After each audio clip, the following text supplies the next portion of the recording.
Saludos buscadores del misterio y gracias por asistir a granmisterio.org. Dentro del amplio mundo de la ufología y el estudio del fenómeno ovni, siempre hay pilares base, temas centrales, temas icónicos que incluso han saltado a los medios de comunicación, a Hollywood con películas o series. Por ejemplo, ¿quién no ha oído hablar del caso Roswell? Aquel mítico platillo volador que se chocó contra la Tierra y fue rescatado no solo su tecnología, sino varios de sus ocupantes. O también, ¿quién no ha oído hablar de la historia del Área 51 y Bob Lazar? Aquel ingeniero que hizo ingeniería inversa, un platillo volador rescatado por la Fuerza Aérea de Estados Unidos y descubrió las propiedades enigmáticas del moscovio, el elemento 115. Pero vamos a parar un segundo. Estos son algunos de los temas centrales, icónicos, de los que se han hecho más populares. Pero ¿qué pasa con aquellos que son más impresionantes, pero que nadie sabe nada? ¿O que hay muy pocos datos que se han filtrado gracias a investigadores, pero que no son un eco constante a nivel popular en la ufología?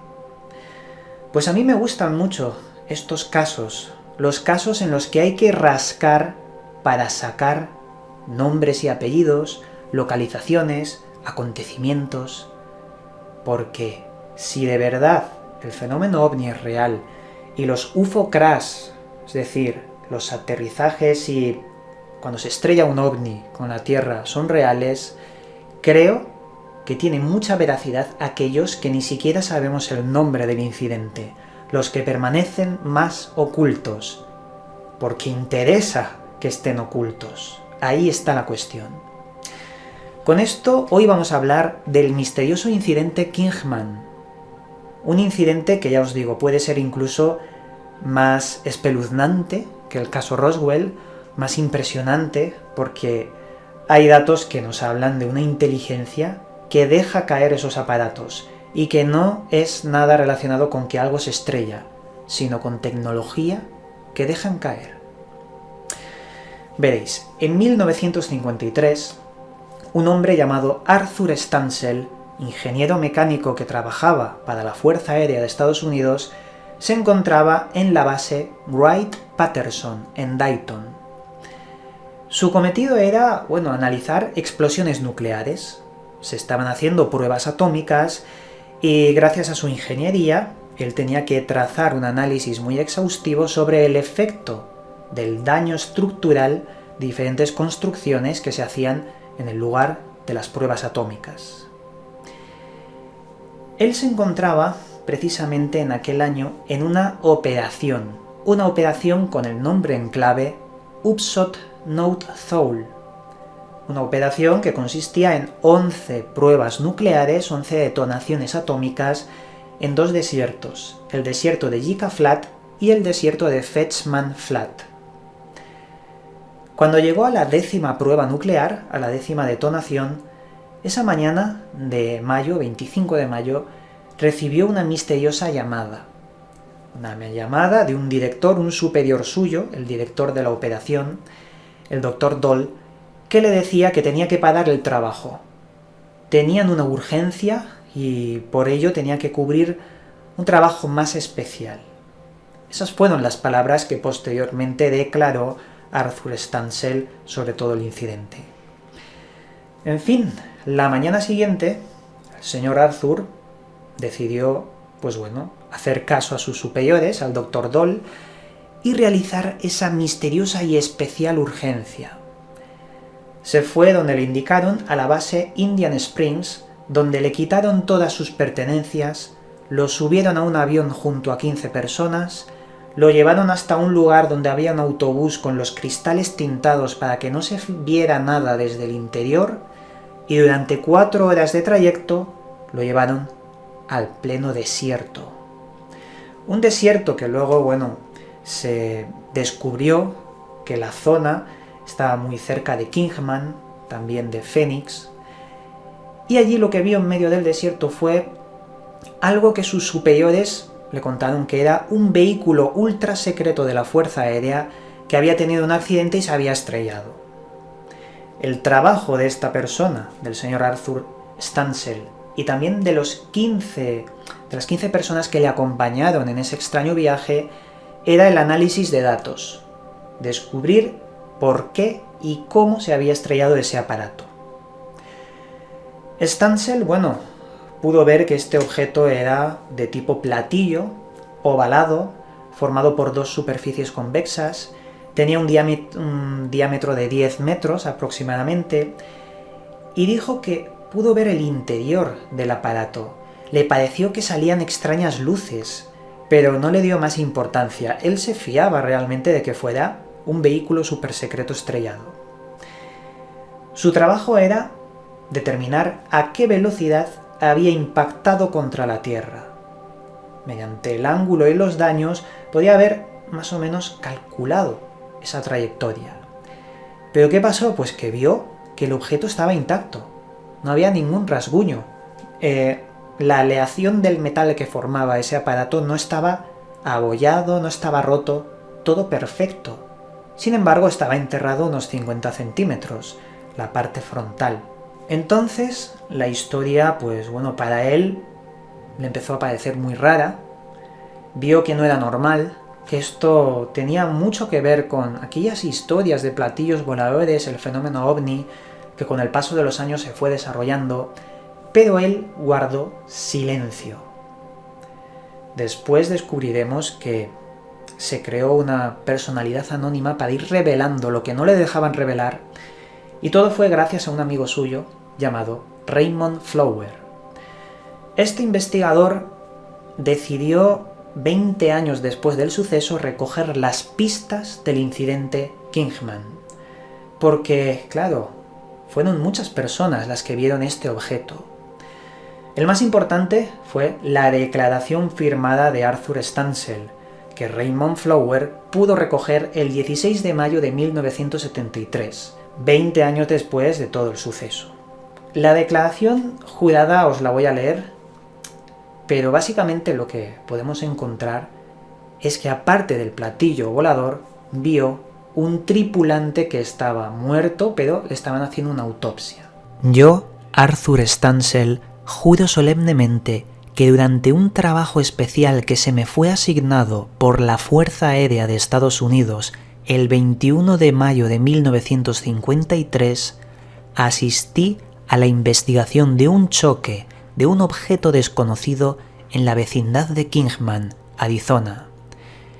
El objeto estaba hecho de un metal desconocido, parecido al aluminio pulido.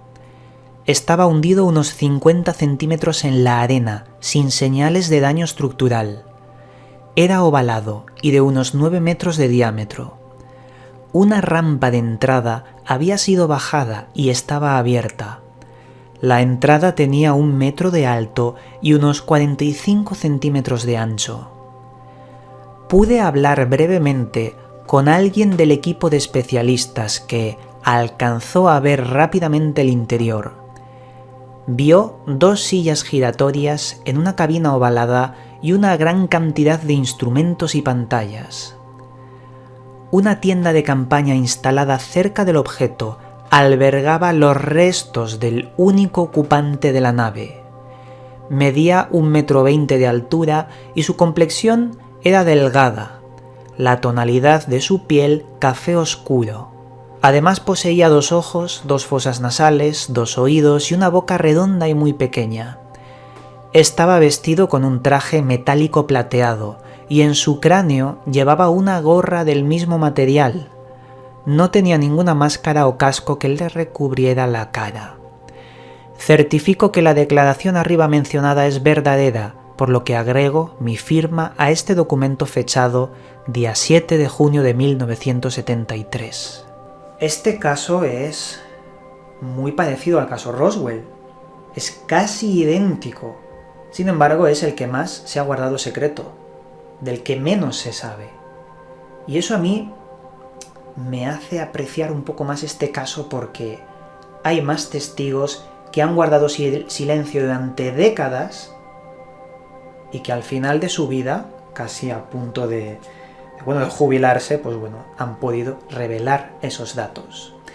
Por ello, Raymond Flower entrevistó el 24 de julio de 1990, ojo, ya han pasado un montón de años, entrevistó a un señor llamado Frank Herman. Le tomó también la declaración jurada y este señor decía que trabajó en los años 50 para el Pentágono.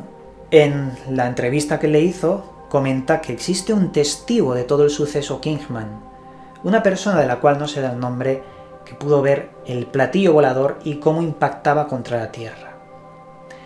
Después tenemos, gracias a Raymond nuevamente, otra entrevista grabada, una declaración jurada, del 9 de noviembre de 1990, donde habla Bill Birss. Este hombre es el escritor del periódico que cubrió todo esto aquellos días, un periódico llamado Prescott Arizona Evergreen. El hombre publicó un suceso anterior al incidente Kingman, donde unos aparatos voladores no identificados con destellos blancos muy potentes aparecieron ante un río cercano a Kingman, por la noche. Pero fijaos en las descripciones que dio este hombre. Los objetos parecían moverse como si estuvieran manipulados por algo más grande. Su movimiento era tan raro como si tuviera unos hilos finos y fueran títeres de algo mucho más grande.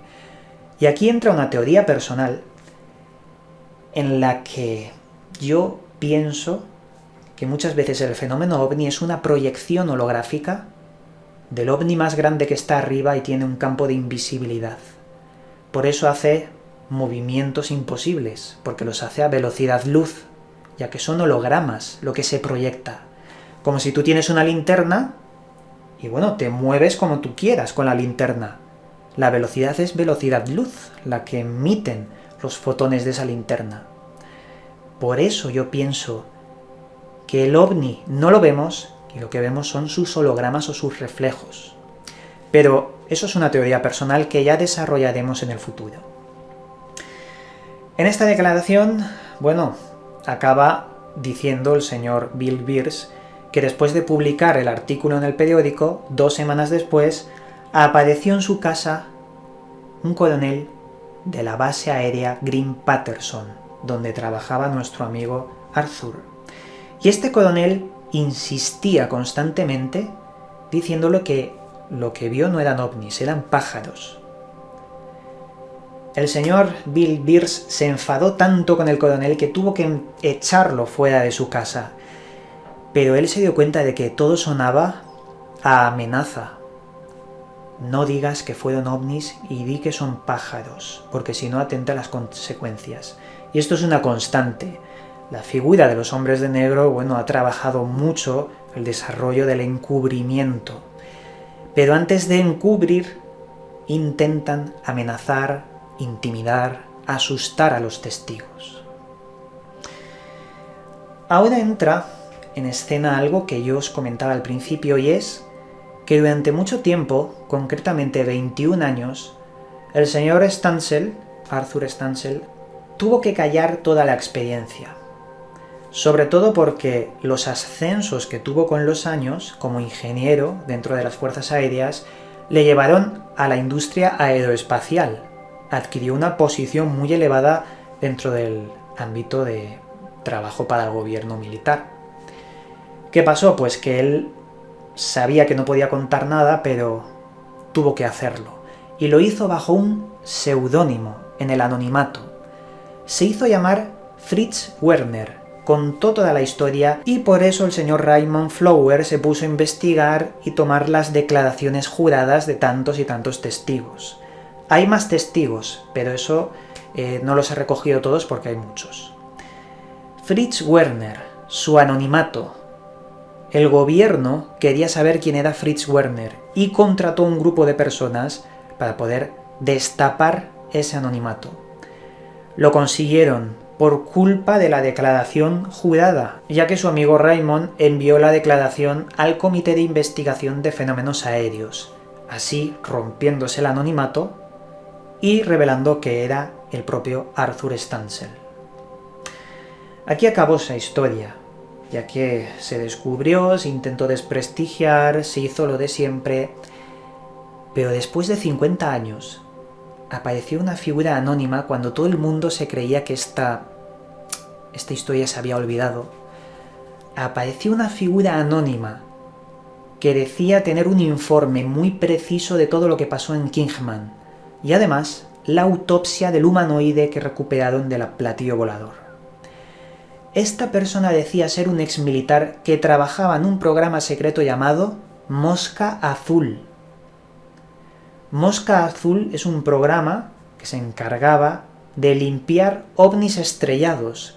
Como si esto pasara muchas más veces de lo que nos hemos dado cuenta, y el gobierno tuviera un grupo militar para limpiar los restos y de alguna forma apropiarse de la tecnología exótica de los extraterrestres.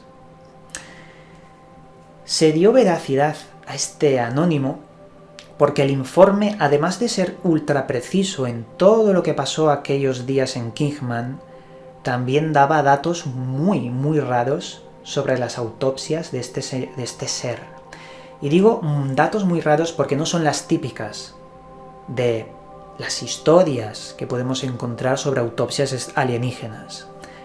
Datos de la autopsia. La temperatura del cuerpo era de menos 66 grados.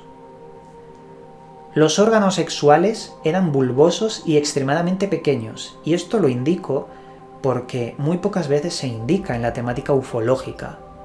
Si sus órganos sexuales se parecen a los nuestros, debe haber una conexión entre el ser humano y los extraterrestres, como si hubieran nacido en la Tierra o como si ellos fueran el futuro de la humanidad que a través de algún tipo de agujero de gusano haya podido acceder al pasado.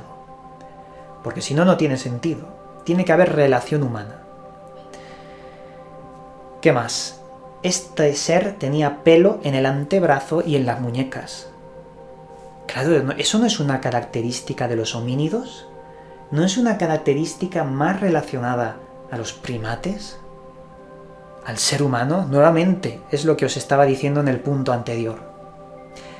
La altura era de 1,20 m y pesaba solo 12 kilos. ¿Cómo es posible esto? 12 kilos. Es un ser muy diminuto con muy poco peso. Bueno, lo último que se sabe es que se decía que el proyecto Mosca Azul surgió desde el caso Roswell, cubrió muchos otros casos de UFO crash, y todo eso pertenece a una división tecnológica extraterrestre de la Fuerza Aérea de Estados Unidos, que obviamente es top secret en caso de que exista, porque no lo sabemos, ya que trabajan en el más absoluto anonimato. En fin, este es el final del incidente Kingman.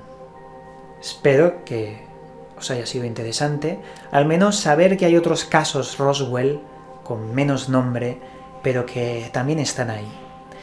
No sabemos cuál es el grado de veracidad de todo el asunto, solo sabemos que hay personas, nombres y apellidos, cargos militares y un registro incluso desde la prensa de la época hasta ahora. Declaraciones firmadas, en fin. Obviamente, si esto es verdad, a pesar de que no se conoce mucho, el gobierno tiene que haber metido desinformación y mentiras para envenenar el caso, y esto lo hacen mucho, enmascarar una verdad con muchas mentiras para que la gente, desde fuera, lo vea todo como mentiras. Algo de verdad hay en esto. Yo, ya sabéis, no os pido que creáis en todo, pero sí tenerlo en la mente por si acaso en el futuro estos datos se relacionan con otros y podemos llegar a una gran verdad.